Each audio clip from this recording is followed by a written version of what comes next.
I went into art school and I was trained in abstract expressionism. It was the 1970s, that's the way people were trained. I learned the gesture is an important mark. I learned about color and op art theories, so I got good color theory.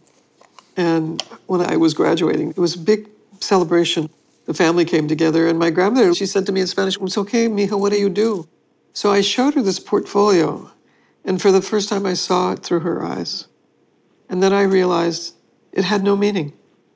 Had no meaning to her. I was actually perfectly equipped to speak to nobody I knew. So I actually began to think quite differently about my art. And very quickly, the works began to be narrative. And they began to tell stories that were our stories, ones that had never been told.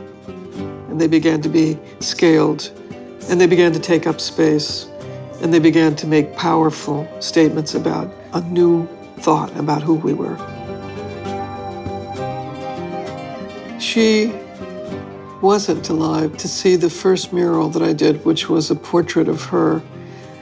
It was not an exact portrait, but it was a giant bandshell in Boyle Heights in Hollenbeck Park, in which her arms are outstretched in a circular bandshell space called Mi Abuelita. Don't you think we can go from that white smoke and this almost like skywriting? Right. And then then you go to snow. Yeah. We are, at this moment, working on 2 segments of the Great Wall.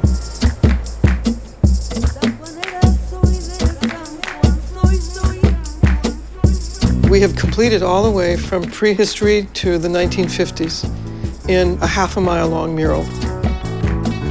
We're constructing the history of the 1960s and the 1970s.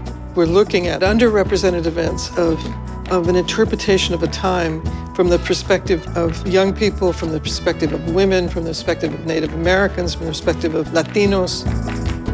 Remember, every time you're looking at this thing, it's 10 feet. And we're looking at 3 feet below. Your viewers are 70 feet across. That guy has a baby in his arms. Yeah. You know, right. They're occupying Alcatraz, and they have their families with them. Starting at 1970 and 71, I was the director of the City of Los Angeles mural program, and the Army Corps of Engineers called me up one day and said, "You know, we have just completed our building project." The Army Corps of Engineers had been systematically concreting the rivers of Los Angeles. What they had was a reach of what they called the Tujunga Wash. It was an area that they wanted to create a park along. And so I thought, wow. And I said, here's what I want to do. I want to bring kids from all these different places. I want to create one mural that's a narrative work, and I want it to be on the history of California. Now, mind you, nobody in the arts thought this was art. They thought I was a gang member first, and then they thought I was a gang worker, and then I was a teacher. But none of them basically said, this is actually an artwork that is a conceptual work that has at its nature the transformation economically and culturally and spiritually to people of this community. The first 1,000 feet of the Great Wall was done all in one summer. I hired 10 artists to work with me, and I gave each artist 100 feet to design and 10 kids to work on each of those crews. It was very difficult for it to have any continuity. So after the first 1,000 feet is what I think becomes a real mural. I've gone to the Taller Siqueiros, and I've actually learned about compositional designing into architecture and transformed the way the work has been done. These guys should be here. I think you should make Alcatraz be really large. Okay. And, the lines that surround the images are divided up into golden ratio. The divisions of space are actually based on the Fibonacci sequence. So what it lets us do is create these dynamic relationships across long sections of the mural. What this is representing is 30 linear feet, but the mural that we're actually working with is 360 linear feet. So some of those lines could actually pin down the composition across that entire decade. So we look for really important movements in the drawings, and it also helps us by inspiring something else, another composition maybe. Or it helps us even transition from one particular segment to another. I mean, we would have to do hundreds of drawings just to take a look at this. And now we can take a look at it this way and then actually finalize with compositional intent. Okay. So what do you think? Is it good to I print? like it a lot. I think that's a good start. Let's take it to print and let's do some drawing on it.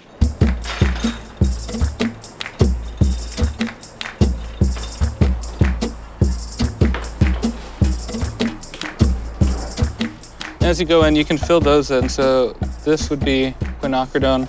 Perfect. Part of our process has been really an extension of the methodology that Judy came up with in the Great Wall of Los Angeles project, in which we work in relationship to the experiences and historical context of a community, and we incorporate their work and their stories, their oral histories, their ideas, and we elevate them into public artworks. Our legacy of these works, both in how we're trained as artists and also in how we think of what art could do in community. This is really, in many ways, connected to the tradition of Los Tres Grandes, the Mexican muralists.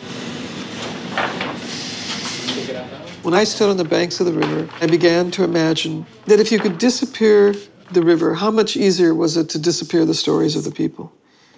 And as I began to look at history, I had begun to see that we had at our very base a story that had never been told. Reuben gets murdered. And that, in fact, it was systematically disappeared. That image is really important. He's holding next to him. That's got to go right here, somewhere. Where? The last 1,740 feet are the best works. They become more complex, it becomes funnier. I find my sense of humor in the process because the history of race in America is really tough to look at. And I didn't want this really terrible story. I wanted to look at what was the triumphs of people over really adverse circumstances. What was the truth? Tell the truth, but at the same time, see how people transformed their lives, regardless of what circumstances they came out of. And that was really the story of the Great Wall.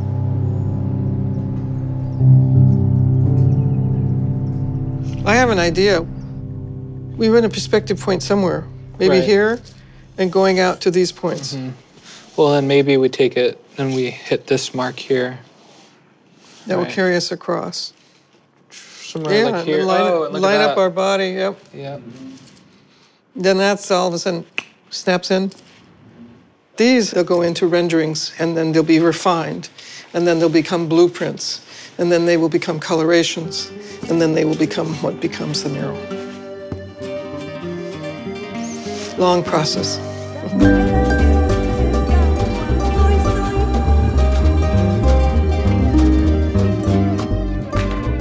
The relationship between the US and Mexico is ongoing.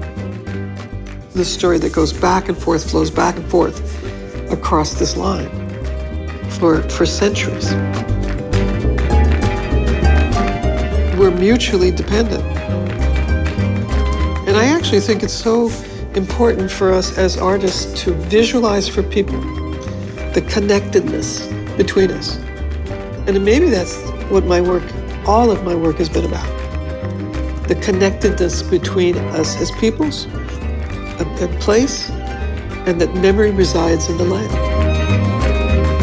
All you have to do is learn to hear it, to put your ear to the ground, and it comes right up out of the ground.